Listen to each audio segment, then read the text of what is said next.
aber so schief anschneiden. Ja.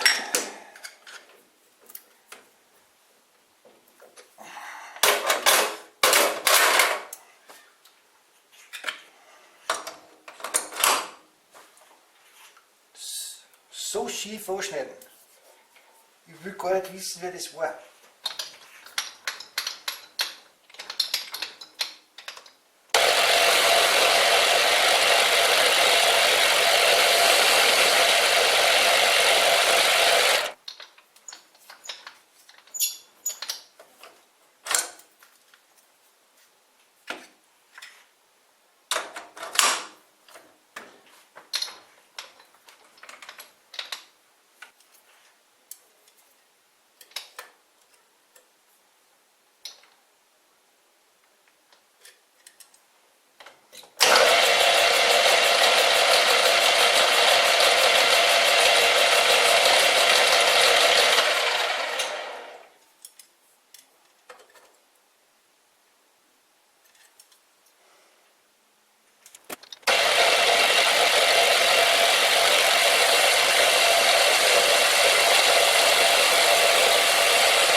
Nur 15 Bar.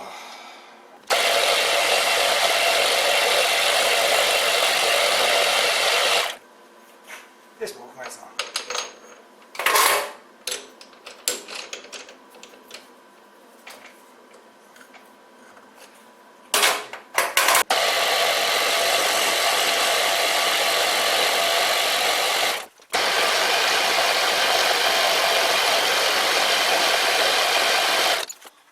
So, wir haben jetzt einmal das Teil da eingespannt. Ne?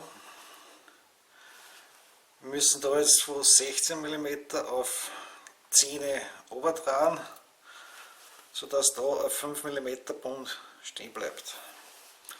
Und dann müssen wir da noch einen Ansatz machen, damit wir mit dem Messer überhaupt so weit zubekommen. Und einen Freistich fürs Gewinde brauchen wir auch noch. Alter Vater. Na, reißen wir sich da mal vorsichtshalber 5 mm an, damit wir wissen, wie weit wir zufahren dürfen.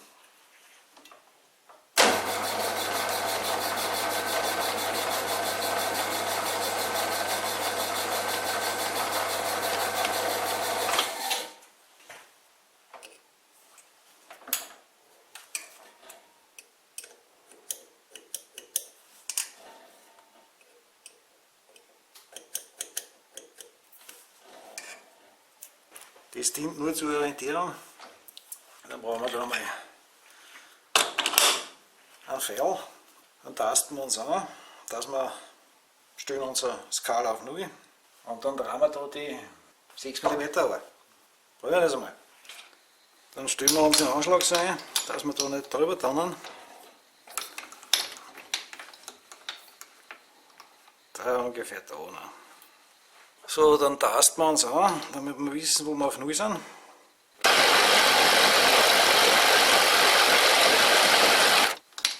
Und jetzt gehen wir um 2,5 mm. Fahren wir.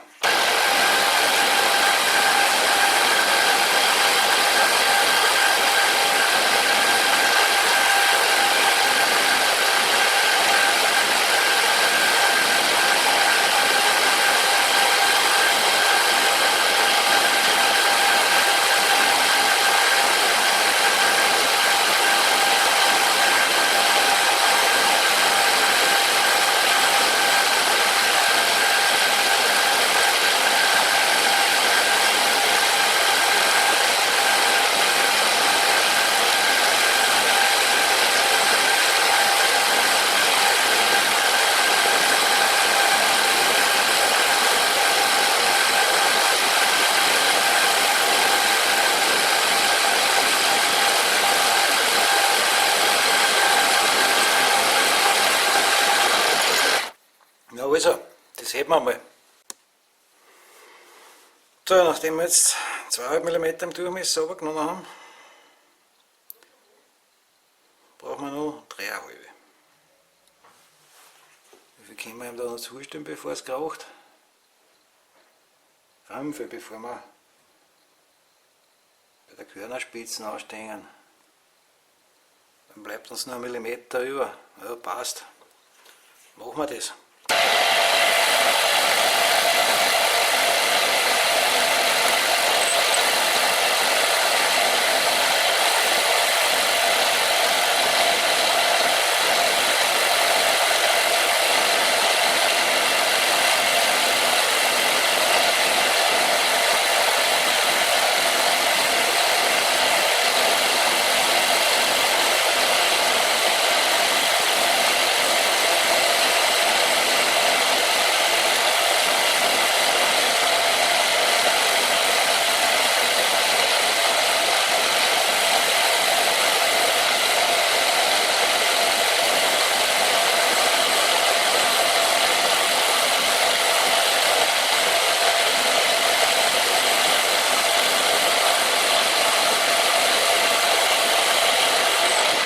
So, und theoretisch haben wir jetzt 11 mm.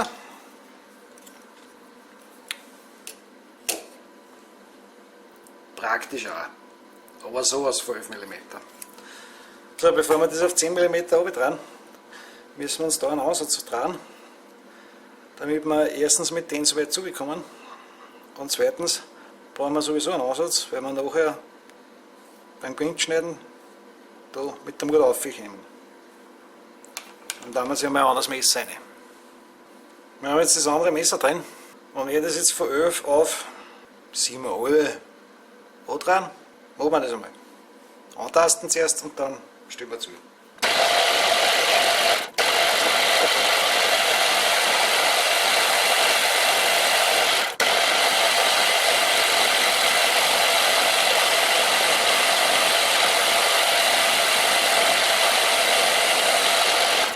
Wir nehmen wieder unser anderes Messer.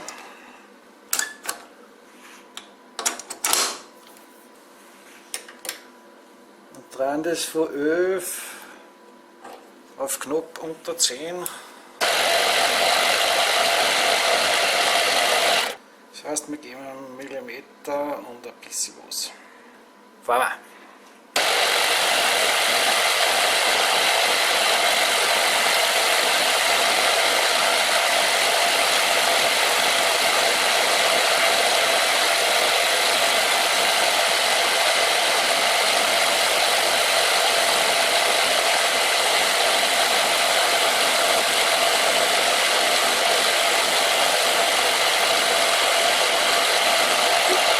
So, schauen wir, was wir haben. Nein, passt. Wir drehen uns jetzt da unseren Bund auf 5 mm. Zuerst tasten wir an, dass wir wissen, wo unser Nullpunkt ist, und dann drehen wir den zu. Machen wir das mal. Wir haben jetzt 6,2. Das heißt, wir brauchen 1,2. Ja, Anschlag gestellt. Oberdraht.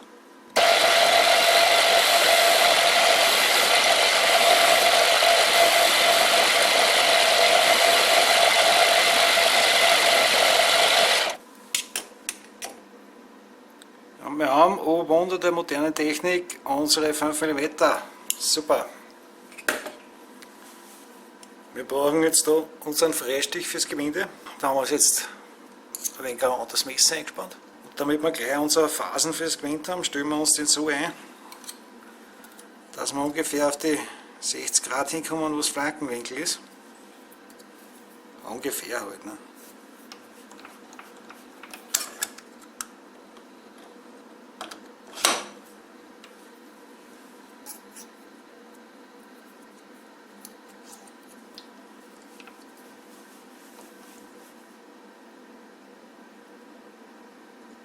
Ja, das ist ein bisschen weniger.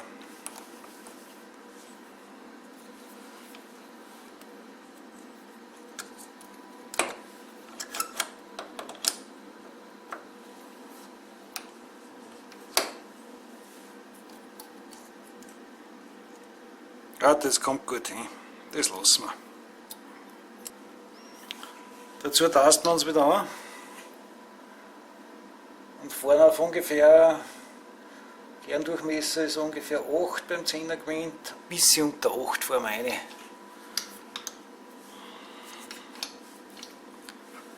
Und unseren Anschlag stellen wir sich auch wieder ein, dass wir nicht zu weit fahren.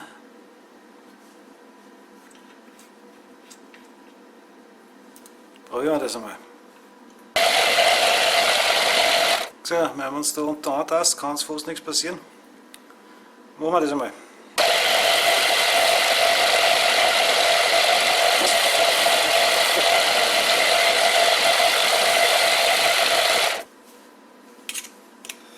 Da kommen wir auf, das ist geschissen zum Messen. Brauchen wir 3,5. Ah, das kommt gut hin.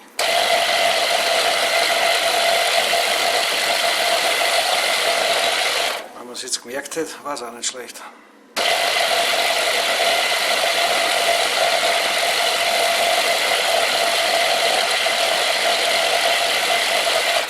Klar ist gut, messen ist besser.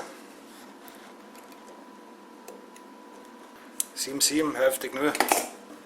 Alles dann brauchen wir 54 mm wird es Gewinde lang vom Anschlag weg. Machen wir uns einmal eine Markierung, dass wir wissen, wie weit wir müssen.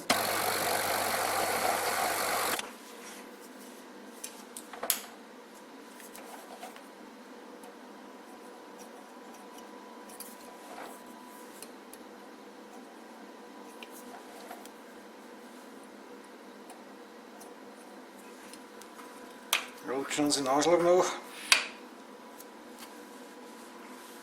und nehmen wieder unseren Reitstock als Unterstützung, dass uns das Ding nicht davon fährt. So, dann schauen wir, wie weit wir dazu gekommen sind. Passt, das machen wir jetzt auf dem Kerndurchmesser und drehen das da runter. Und los geht's!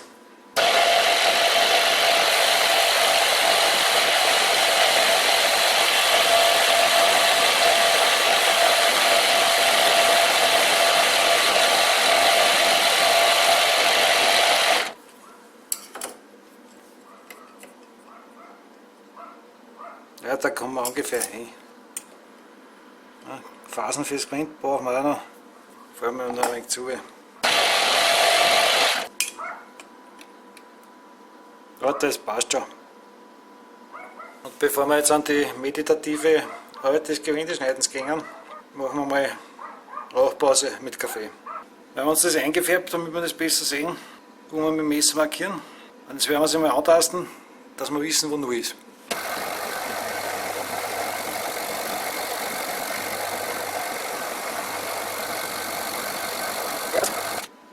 Dann ziehen wir einmal einen leichten Schmau drüber.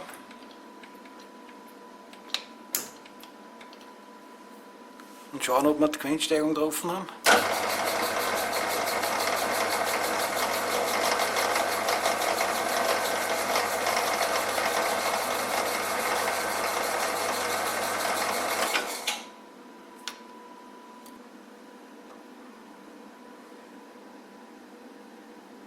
Also der Gewindschablon sagt, das passt. Dann passt.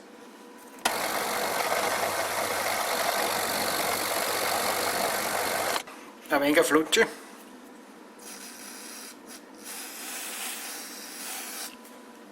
Wir stellen uns in Querschritt wieder auf unsere 0.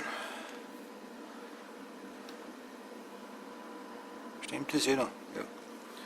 Und gehen wir beim Kegelschlieben 1, 2 Stricherl. Schauen wir mal.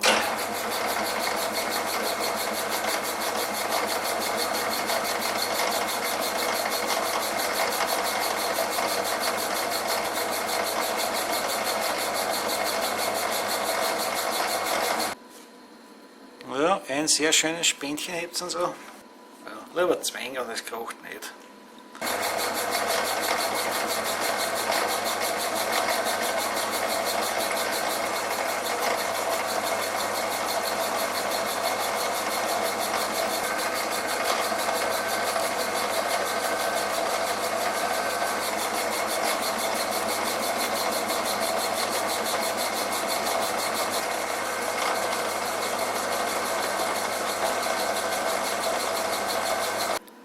Und es noch ungefähr über 2 Durchgänge, wenn der Spann größer wird, stellen wir einmal um ein Haucherl weniger zu.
Wunderbar.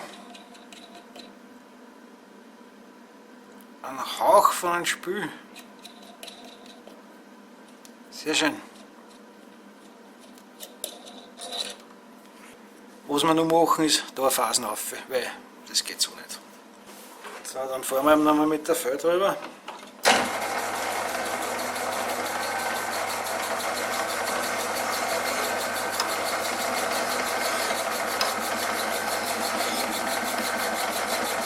Nur ganz leicht, dass der Grat weg ist. Da haben wir gesagt, machen wir noch eine Phasenhaufe. Dann hätten wir das auch. Und zu guter Letzt werden wir uns auf die Spindel einen Vierkant auffräsen. Wir haben da einen 16er Fräser, da unser Spindel, das Ganze in einer Spannzange mit Vierkantblock. Da haben wir sich noch was beigelegt, dass der Schraubstock nicht schief spannt. Da werden wir jetzt zuerst da antasten, 11 mm zustellen, dann oben antasten und 1 mm oben zustellen und dann werden wir die ruckzuck herfräsen. Zumindest in der Theorie. Schauen wir mal, wie es geht. So, erstens stirnseitig antasten.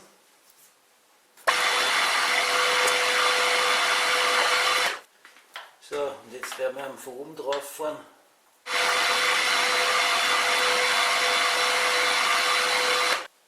Jetzt stellen wir einen Millimeter zu. So, fahren wir.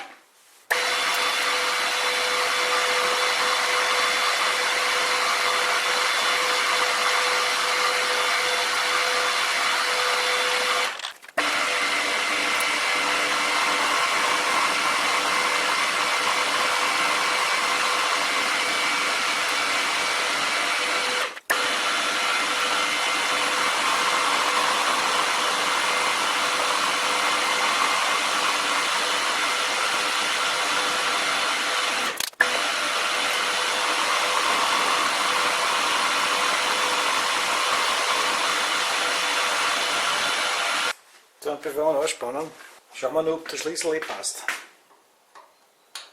Ja, gut sogar. Ja, so oder minimal. Das lassen wir. Und nun noch zur Lieblingsarbeit praktisch eines jeden Metallers, dem Entgraten.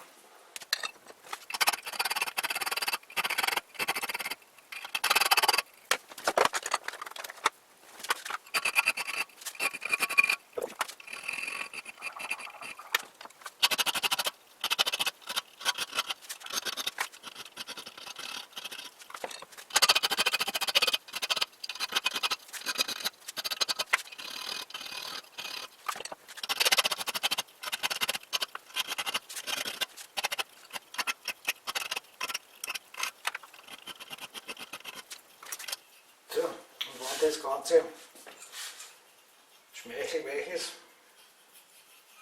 dann passt es. So, nur noch 3 Stücke. So, da. 1, 2, 3, 4. Wieder dran fertig.